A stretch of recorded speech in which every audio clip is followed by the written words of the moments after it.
Welcome to the Nebraska Prep Zone podcast. I'm Stu Pospisil. Alongside me is Mike Patterson. And Mike, I'd like to start with you kind of explaining where you were on Saturday and the great story you got out of that. Right.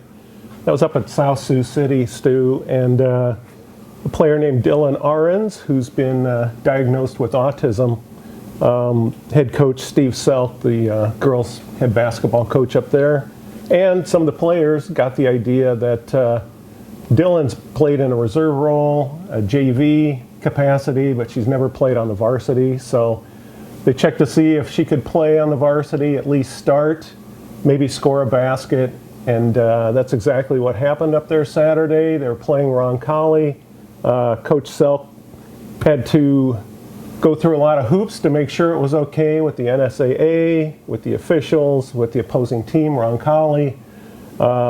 Everybody was on board with it. So when the game started, Dylan got the ball, and her first two shots bounced off the rim. They were very close. Her third one went in. The crowd went crazy.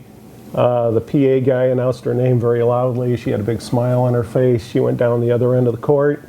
It was set that Roncalli would be allowed to score a basket to tie it up 2-2 to make it even. But before she subbed out. Right, before she subbed out, again to a nice applause. And I spoke with her father, and he talked really eloquently about what that day meant to his family. And it was just a really nice afternoon up there at South Sioux City, and really a nice thing for Dylan and her family. Now the school actually flipped the games, I believe, so that she'd have a fuller house for that. I think that's right. I think the boys originally were going to play later on. They played the boys game at 1 o'clock, the girls game at 2:30. They actually paused the girls game a little bit because the JV game was still going on, and they wanted to make sure if those people wanted to come over that they got to see it too. So. Well, those were her teammates as well. Right. Yeah, her normal teammates on the JV. So, yeah, again, just in short, it was just a really nice afternoon. I'm glad I was there. I'm glad Coach Selk sent me an email, kind of gave me a heads up that was happening, and got what I thought was a informative column about it. Put something up on Twitter, and that's gotten thousands of views, and cool. People I think really like to see something like that happen. Yeah, I mean, we get these stories from time to time, and this one it kind of struck me that this was something different, and in the wake of the NSAA and the Omaha Burke situation, where this one was completely different in that this was going to be somebody coming up to the varsity rather than actually probably going over what the Special Olympics recommends for partner ability with Special Olympics basketball. And again, in this instance, South Sioux was very proactive. They went through the NSAA channels, and it wasn't after the fact. Right. And that was kind of the conflict that Dylan plays on a Miracle League team, they call it. Right. And could she play on the varsity? She can play JV and reserve and like that, but could she play on the varsity? Selk cleared it with Jay Beller, NSAA, and also John Dolliver, basketball guy at the NSAA. So once the NSAA signed off on it, I think that really got the wheels in motion. We also had a very interesting number 2 versus number 3 game in Class B last week. Is the gap that wide between Skutt and Elkhorn North and the rest of the pack? I think it is. Maybe the unknown factor is Sydney out west. They've got a really good record, 19-1. So, but boy, Elkhorn North really put it to York, and Skutt and Elkhorn North really looming as the big 2 in Class B right now. And we'll talk about this a little bit. Skutt has a big game coming up tonight. Okay. Against Norris, so could be a historic one for Coach Kip Colony. Okay. Well, while Elkhorn North was winning 55-9 and not giving up a point until the second half, that same night I was over at Bellevue West, where the Thunderbirds continued to roll. They led Omaha Creighton Prep, number 3, 54-21 in the third quarter. It was just such even a wider gap than what happened during the Metro Final that you've got to wonder if, who's going to challenge the T-Birds when they get to Lincoln. Obviously, it comes down to one-game seasons, and you're going to give your all. But boy, the Thunderbirds look more and more like the prohibitive favorite.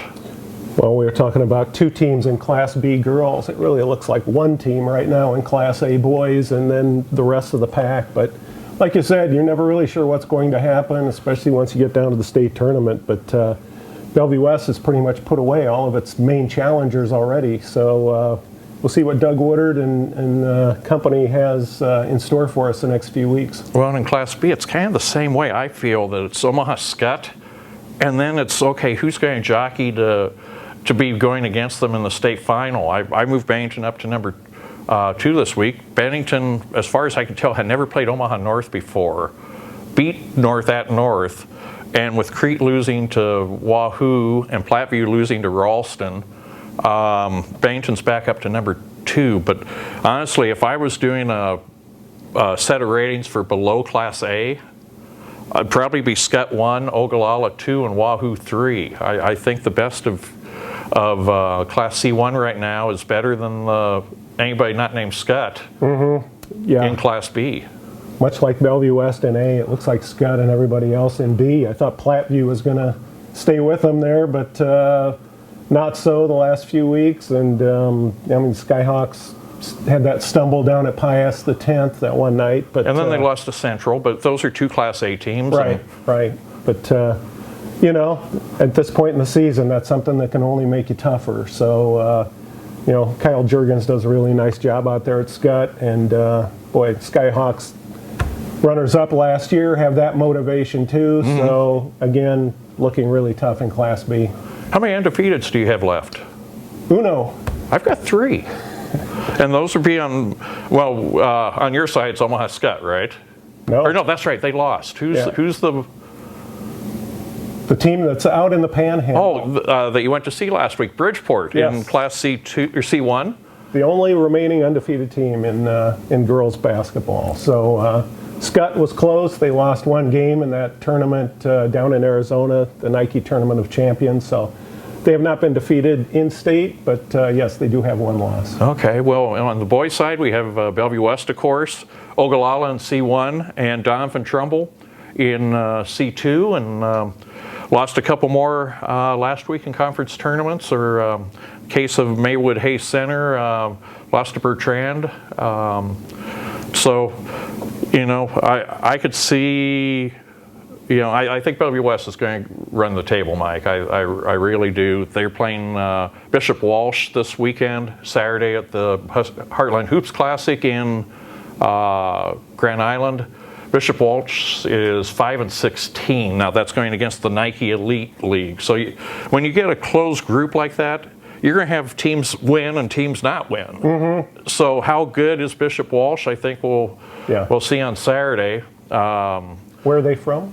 They're from Cumberland, Maryland. Okay. So suburb of Baltimore, Washington, D.C., someplace in the Beltway. Okay. And then the other big game that's kind of elite program versus a Nebraska team is Omaha Westside out there at the Heartland Hoops, going against Real Salt Lake Academy. Real Salt Lake, I think, is like 16-7 or thereabouts, and so Westside probably got the tougher draw of the two. Again, you don't know, early in the season, and I mean, Bishop Walsh is playing the likes of IMG and Monteverde and Oak Hill. Teams that have been to Grand Island in the past. So I think on Saturday it's still going to be a couple interesting games there at 4:30 and 6, and then Huntington Prep plays Sunrise Christian in kind of that elite level game at 8 o'clock. And so if people want to see kind of a dunk fest and maybe see 10 freshmen of note in next year's college freshman ranks. Who doesn't want to see a dunk fest, right? Well, it used to be Miller North. They were always good for 10 or 15 a game. Yeah, it seemed like that. Yeah. Well, I'm going to run through my ratings real quick, and then you can do the same. Right. Bellevue West, of course, is number 1. My next 6 stayed the same. Gretna, Omaha, Creighton Prep, Miller North, Lincoln Southeast, Lincoln East, and west side. Number 8 is Lincoln Southwest. 9 is Lincoln North Star. After almost knocking off Gretna at Gretna, they had a shot at the buzzer that was just wide. And Elkhorn South survived a wide shot by Omaha Central to return to the ratings at number 10. Then we have Scott in Class B, Ogallala in C1, Donovan Trouble in C2. North Platte St. Patrick's comes back to number 1 in Class D1, defending champion there, and defending champion Lincoln Parkview remains number 1 in D2. All right. What you got? Let's look at the overall top 10 in girls, and really there wasn't much movement this past week, Stu. Millard South remains our overall number 1. Bellevue West 2, Omaha Scott 3, Elkhorn North 4, Millard North 5, Lincoln High 6, Bellevue East 7, Millard West 8. They moved up 1 spot. Lincoln Pius the 10th 9. They dropped 1 spot. And the aforementioned Bridgeport, our only undefeated team, Class C1 number 1. They are number 10 overall. And individual classes, Millard South in A, Scott in B, Bridgeport in C1. Our new number 1 this week is Crofton in C2. The Warriors defeated West Point Guardian Angels Central Catholic in the Mid-State Conference Tournament Final. So the Crofton Warriors. Perennial contenders. True.